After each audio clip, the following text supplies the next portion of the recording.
ലാലേട്ടന്റെ എപ്പിസോഡ് ഇന്ന് എന്തൊക്കെയായിരുന്നു എന്നുള്ളത് എല്ലാവരും കണ്ടിട്ടുണ്ടാവും. അപ്പൊ ഇന്ന് എന്തൊക്കെയായിരുന്നു എന്നുള്ളത് നമുക്കൊന്ന് നോക്കാം.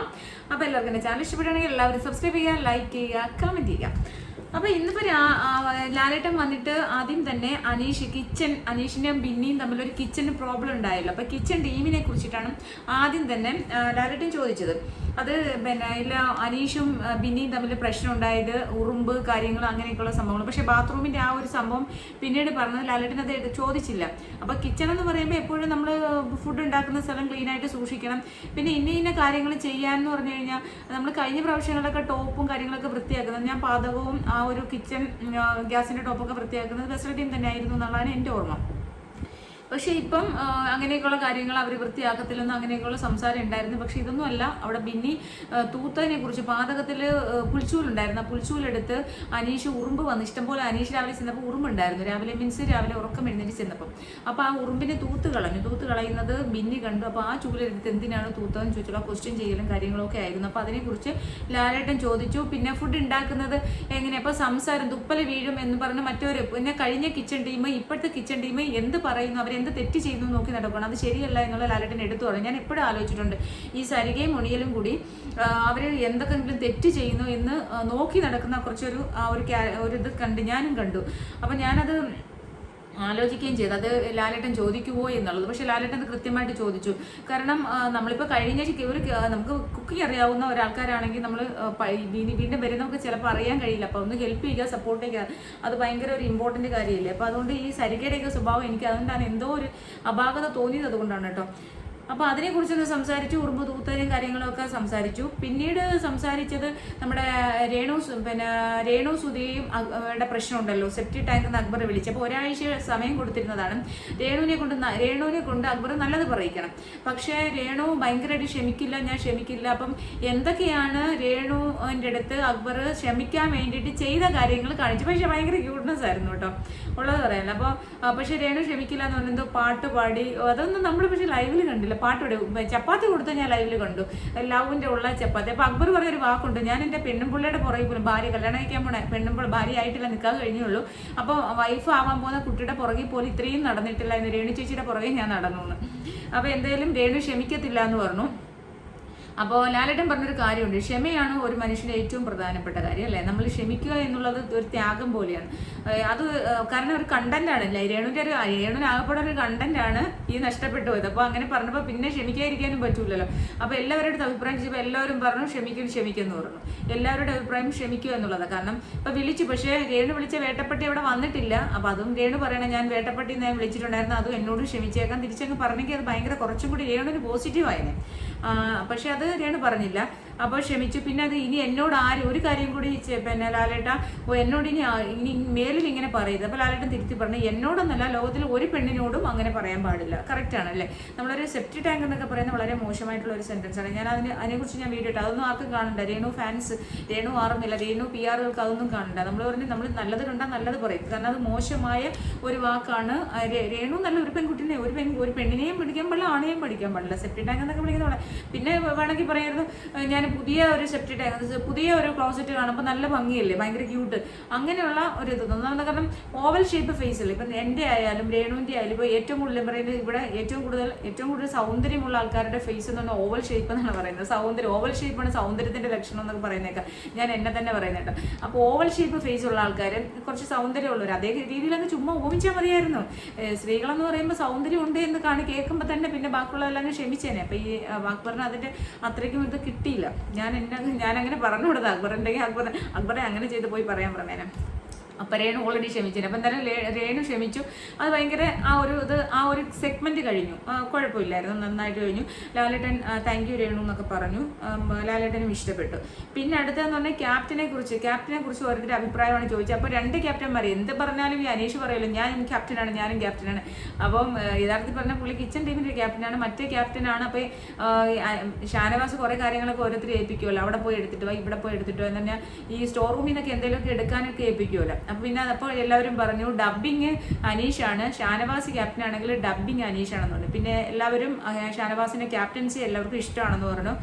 രണ ഫാത്തിമ എന്ന് പറയുന്ന വ്യക്തിക്ക് കണ്ടസ്റ്റന്റ് ആ കൊച്ചിന് മാത്രം അത്ര ഇഷ്ടപ്പെട്ടില്ല. അപ്പോൾ അതിന്റെ കാരണം ചോദിച്ചു, അവിടെ കഴിഞ്ഞു.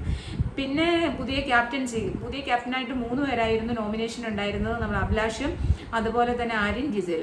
അപ്പോൾ ഇവരുടെ ഒരു ടാസ്ക് ഉണ്ടായിരുന്നു, ചെറിയ ഒരു ടാസ്ക്. പക്ഷെ ആ ടാസ്കിൽ നമ്മുടെ അഭിലാഷിനെ കാല് വയ്യാത്ത അഭിലാഷ് ബാക്കിലാണ് നിർത്തിയത്. ബാക്കിൽ ഒരിക്കലും നമ്മൾ ബാക്കിൽ നിർത്തി അവിടെ നിർത്തിയ ഒരു സ്ഥലം ഏറ്റവും ബാക്കിൽ വരുന്നവർക്ക് എളുപ്പമാണ്.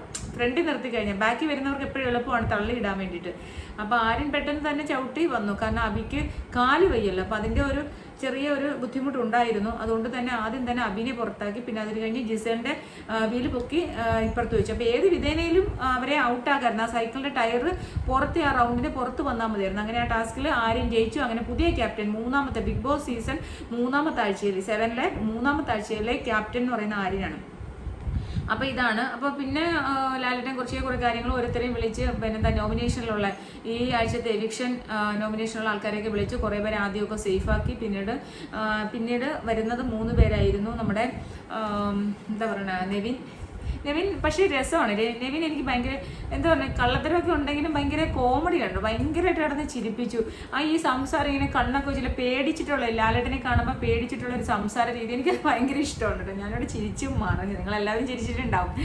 അപ്പോൾ ആ ഒരു ക്യൂട്ട്നെസ് അവിടെ ഭയങ്കര രസമായിരുന്നു.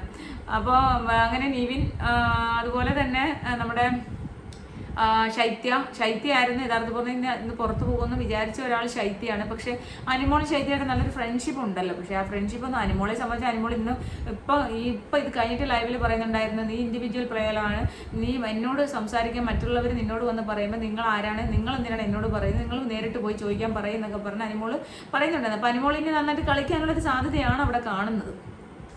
അപ്പോൾ എന്തായാലും ലാലേട്ടൻ എല്ലാവർക്കും താങ്ക്സ് ഒക്കെ പറഞ്ഞ് ഗുഡ് നൈറ്റ് ഒക്കെ പറഞ്ഞിട്ട് എപ്പിസോഡ് കഴിഞ്ഞു. അങ്ങനെ ശൈത്യനെ ഇരുത്തി ഈ ആഴ്ച നോ എവിക്ഷൻ ആയിരുന്നു. അവരെ ഈ ആഴ്ച നമ്മൾ ഓൾറെഡി ബിൻസി പോയി. അപ്പോൾ ഒരാളെ ഉണ്ടായിരുന്നുള്ളൂ എവിക്ഷൻ, നോ എവിക്ഷൻ. പക്ഷേ യഥാർത്ഥത്തിൽ പറഞ്ഞാൽ ബിൻസി നല്ല പ്ലെയർ ആയിരുന്നു. ഈ ബിൻസിനെ ഇനി കളിക്കുമായിരുന്നു, നല്ലോണം സംസാരിക്കാനൊക്കെ പറ്റുന്ന ആളായിരുന്നു. പക്ഷേ ഈ അപ്പാനിയായിട്ടുള്ളൊരു കൂട്ടുകെട്ട്, ആ ഒരു കോംബോ ആണെന്നാണ് എനിക്ക് ഇപ്പോഴും തോന്നുന്നത്. ആ കൂട്ടുകെട്ട് എന്തോ ബിഗ് ബോസിൽ നാളെ ഒരു പ്രശ്നം. കാരണം ഒന്നീ അപ്പാനിയുടെ പിന്നെ എന്താ പ്രൊഫൈലിൽ തന്നെ വന്നേക്കുന്ന അവർ നിയമ നടപടി സ്വീകരിക്കും. ആരെങ്കിലും നെഗറ്റീവ് എന്തോ ഏതാണ്ടൊക്കെ ക്ലിപ്പിംഗ്സ് എടുത്ത് വളരെ മോശമായിട്ട് എന്തോ പറയാം, അങ്ങനെ എന്തൊക്കെയോ ഉണ്ടായിരുന്നു. കാരണം ഭാര്യ ഗർഭിണിയാണ് എന്നൊക്കെ പറഞ്ഞിട്ട്. അപ്പോൾ എനിക്ക് തോന്നി ഏതെങ്കിലും രീതിയിൽ ഇതേ കണക്കുള്ള മോശമായിട്ടുള്ള കാര്യങ്ങൾ അവിടെ വന്നിട്ടുണ്ടാവാം.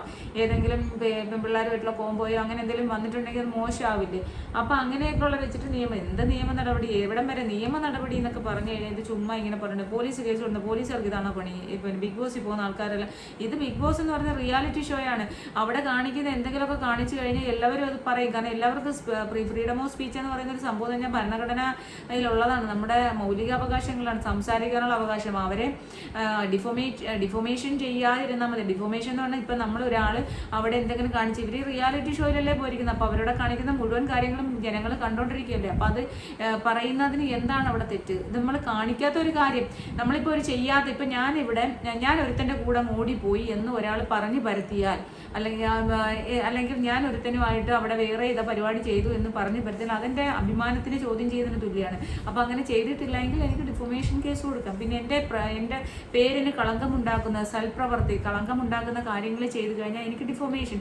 അല്ലാണ്ട് നമ്മളിപ്പോൾ റിയാലിറ്റി ഷോയിൽ ചെയ്യുന്ന കാര്യങ്ങൾ കണ്ടിട്ട് നമ്മൾ പറയുന്നതിനൊക്കെ എന്താ ഡിഫോമേഷൻ ചെയ്യാനാണ്? എനിക്ക് മനസ്സിലാവുന്നില്ല. ചുമ്മാ കേസ് കൊടുക്കും. ജാസ്മിൻ ജാഫർ എത്രയോ ആൾക്കാർക്കെതിരെ കഴിഞ്ഞ പ്രാവശ്യം കേസ് കൊടുത്തു. എന്താണ് കേസ്? ചുമ്മാ കേസിന്റെ പുറകെ നടക്കുക, അത്ര തന്നെ. ഇതൊക്കെ കോടതിയിൽ 10-11 വർഷമായിട്ട് കോടതി കയറിയിറങ്ങുന്ന, കോടതി കേസ് നടത്തുന്ന ഒരാളല്ലേ ഞാൻ. അപ്പോൾ അതുകൊണ്ട് ഞാൻ പറഞ്ഞതാണ് കേട്ടോ. നമ്മൾ ആൾക്കാരുടെ കേസ് പിന്നെ പ്രതികരിക്കാനുള്ളത്, നമ്മളിപ്പോൾ എന്നെ ഇപ്പം വന്ന് ചീത്ത പറഞ്ഞു കഴിഞ്ഞാൽ ഞാൻ പ്രതികരിക്കണമെന്ന് ആവശ്യമുണ്ടെങ്കിൽ ആവശ്യമില്ലാത്തൊക്കെ വിട്ടുകളയുക. അപ്പം ഞാനൊന്ന് പ്രതികരിച്ചു. കാരണം ഇനിയും നാളെയും അത് ആവർത്തിക്കാതിരിക്കാൻ വേണ്ടിയാണ് പ്രതികരിച്ചത്. കാരണം ഇനിയുള്ള ആൾക്കാർക്ക് ആരെങ്കിലുമൊക്കെ ഇത് കണക്ക് വന്ന് പറഞ്ഞാൽ അവരെയും മോശമായിട്ടുള്ള രീതിയിൽ വാക്കുകൾ എല്ലാവർക്കും കമൻറ്റ് ചെയ്യാം. പക്ഷേ പിന്നെ വീട്ടിലിരിക്കുന്ന പെണ്ണുങ്ങളെയൊക്കെ വിളിക്കുന്ന കണക്ക് നമ്മളെ വന്ന് വിളിച്ചു കഴിഞ്ഞാൽ നമ്മൾ പ്രതികരിക്കാം. നമുക്ക് സോഷ്യൽ മീഡിയയിൽ വന്ന് പ്രതികരിക്കാം. അപ്പോൾ ആ പ്രതികരണം എന്ന് പറഞ്ഞാൽ നമ്മൾ അങ്ങനെ പ്രതികരിക്കുക. അല്ലാണ്ട് ഈ പോലീസ് കേസിനോ മറ്റേതിനൊക്കെ പോയി കഴിഞ്ഞാലോ കോടതി പോയാലോ ഒക്കെ തദൈവ. കാരണം ഇതറിയാവുന്നത് കൊണ്ട് പറയുന്നത്. കാരണം ഞാൻ 11 വർഷത്തെ ക്രിമിനൽ ലോയറാണ്, ഞാനൊരു ക്രിമിനൽ വക്കീലാണ്, അതുകൊണ്ടാണ് പറയുന്നത്. അപ്പോൾ ഇതാണ്.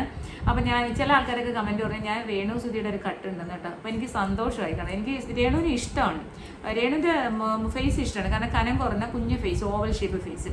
രേണുവിൻ്റെ അതേ ഫേസുള്ളൊരു കൂട്ടുകാരി എനിക്കുണ്ടായിരുന്നു. അപ്പോൾ അവളെ എൻ്റെ അനിയത്തിയാണെന്ന് എല്ലാവരും ചോദിക്കുമായിരുന്നു. അപ്പോൾ ഞങ്ങൾ രണ്ടുപേരുടെ LLM ഇവിടെ ലോ കോളേജ് ട്രിവാൻഡ്രത്ത് പഠിച്ചത്. അപ്പോൾ അവൾ എൻ്റെ സിസ്റ്ററാണോ അനിയത്തിയാണോ എന്ന് എല്ലാവരും ചോദിക്കും. അപ്പോൾ അതുപോലെ എനിക്ക് രേണു സുധിനെ ആദ്യമായിട്ട് കണ്ടപ്പോൾ എനിക്ക് അവളായിട്ടാണ് തോന്നിയത്, എൻ്റെ ഫ്രണ്ട്, ആ ഒരു ഫ്രണ്ടായിട്ടാണ് തോന്നിയത്. അയ്യോ എൻ്റെ ഫ്രണ്ടിൻ്റെ കണക്ക് അതേ ഫേസ് ആണല്ലോ. അപ്പം ആ ഒരു ഓവൽ ഷേപ്പ് ഫേസാണ്. ഞാനിപ്പോൾ പിന്നെ ഈ ഉറങ്ങാത്തത് കൊണ്ട് പിന്നെ ഞാൻ കുറച്ചുകൂടി വണ്ണം കുറയ്ക്കാനുള്ള ഒരു ടെൻഡൻസിയിൽ നടക്കുന്നത് കൊണ്ടും മാക്സിമം നമ്മൾ ഫേസ് ചെറുതാക്കുക എന്നുള്ളതാണ്. അപ്പം എനിക്ക് രേണുവിൻ്റെ കുഞ്ഞ് ഫേസാണ്, ഈ ലിപ്സ് മാത്രമേ ഉള്ളൂ എനിക്ക് അത്ര ഇഷ്ടമില്ലാത്ത, കുഞ്ഞ് ഫേസ് എനിക്ക് ഇഷ്ടമാണ്, കാണാൻ സുന്ദരിയാണ്.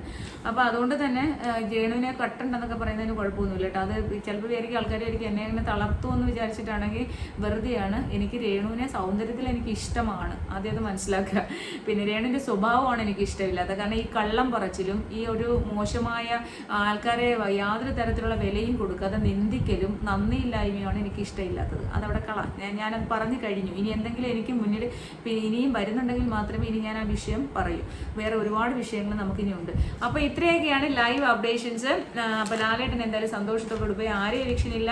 അപ്പോൾ ഇനിയിപ്പോൾ ലൈവിൽ എന്താ പറയുക, ഇവിടെ വീണ്ടും സംസാരം നമ്മുടെ ശൈത്യം ജിസയിലും ഒക്കെ ആയിട്ട് സംസാരിക്കുന്നുണ്ട്. കേൾക്കാനുള്ള നിർവാഹം ഇപ്പോൾ ഇല്ല, കാരണം നമ്മളിതിനകത്ത് സൗണ്ട് മ്യൂട്ട് ചെയ്തിരിക്കുന്നു. ഈ സൗണ്ടും കൂടി വെച്ച് കഴിഞ്ഞാൽ പിന്നെ ഇനി കോപ്പിറൈറ്റ് ഒക്കെ വന്നു കഴിഞ്ഞാൽ പിന്നെ ഞാൻ എൻ്റെ പുറകെ പോകണം. അപ്പോൾ അതുകൊണ്ട് അത് വേണ്ടെന്ന് വിചാരിച്ചു ഗൈസ്. അപ്പോൾ എല്ലാവരും സുഖമായിട്ട് പോയി കിടന്നുറങ്ങുക. Okay, good night. നാളെ എനിക്ക് രാവിലെ 4:30 മണിക്ക് എഴുന്നേറ്റ് കിച്ചൻ്റെ വർക്കുണ്ട്. നമുക്കൊരു ക്ലൗഡ് കിച്ചൺ എന്ന് പറയുന്നൊരു സംഭവമുണ്ട്. അപ്പോൾ നമ്മൾ ഫുഡ് ഉണ്ടാക്കണം. അപ്പം 40-50 പേർക്ക് തിങ്കളാഴ്ചയാണ് കുറച്ച് ഫുഡ് ഉണ്ടാക്കും. ഒരു 40 പേർക്ക് 50 പേർക്ക് രാവിലെ ഫുഡ് ഉണ്ടാക്കും. അത് കഴിഞ്ഞിട്ട് ഞാൻ 10 മണിക്ക് കോടതിയിൽ പോകും. 10-10:30 ആകുമ്പോഴത്തേക്ക് ഓൺലൈൻ കോടതിയിലേക്ക് കയറത്തുള്ളൂ. അപ്പോൾ 11 മണി ആകുമ്പോഴത്തേക്ക് ഞാൻ ലൈവ് കണ്ടിട്ട് ഒരു വീഡിയോ ഇടാം. അതിനുശേഷം പിന്നെ ഈവനിങ് എപ്പോഴെങ്കിലും ഇടാം. എന്തായാലും ലൈവ് കാണും. എനിക്ക് നാളെ റിഹേഴ്സലും ഉണ്ട് ഈവനിങ്. അപ്പോൾ അതൊക്കെയാണ് നാളത്തെ കാര്യം. ഇപ്പോൾ നാളെ എന്തായാലും ലൈവ് അപ്ഡേഷനുമായിട്ട് വരുന്നവരേക്കും ബൈ, ടേക്ക് കെയർ. എല്ലാവരും സബ്സ്ക്രൈബ് ചെയ്യുക ഫ്രണ്ട്സ്. എല്ലാവർക്കും ഗുഡ് നൈറ്റ്. അപ്പോൾ എല്ലാവരും സുഖമായിട്ടിരിക്കുക, സന്തോഷമായിട്ടിരിക്കുക, ടെൻഷൻ ഫ്രീ ആയിട്ടിരിക്കുക. നമ്മുടെ ജീവിതം എന്ന് പറയുന്നത് ഒന്നേ ഉള്ളൂ. ഇന്നത്തെ ജീവിതം നാളെ നമ്മൾ ഉണ്ടോ എന്ന് ഒരു ഉറപ്പുമില്ലാത്ത ജീവിതമാണ് നമ്മുടെ എല്ലാവരുടെയും, അല്ലേ? ഇന്ന് നമ്മൾ കാണുന്നു, നാളെ ഉണ്ടോ എന്ന് പോലും ഉറപ്പില്ലാത്ത മനുഷ്യരായതുകൊണ്ട് തന്നെ നമുക്ക് ആരോടും പകയും വിദ്വേഷവും ഒന്നും വെക്കണ്ട. അപ്പോഴും പറഞ്ഞ് കളയുക, അവിടെ കഴിഞ്ഞു. നമ്മൾ തെറ്റ് കണ്ടാലോ നല്ലത് കണ്ടാലോ ചീത്ത കണ്ടാലോ പറഞ്ഞ് അവിടെ കളഞ്ഞു. പിന്നെ നമ്മളെ ഇങ്ങോട്ട് ആക്രമിക്കാൻ വന്നാൽ തിരിച്ച് നമ്മൾ അതിശക്തമായിട്ട് പ്രതികരിക്കുക. ഇതാണ് എൻ്റെ പോളിസി കേട്ടോ. അപ്പോൾ ഓക്കെ.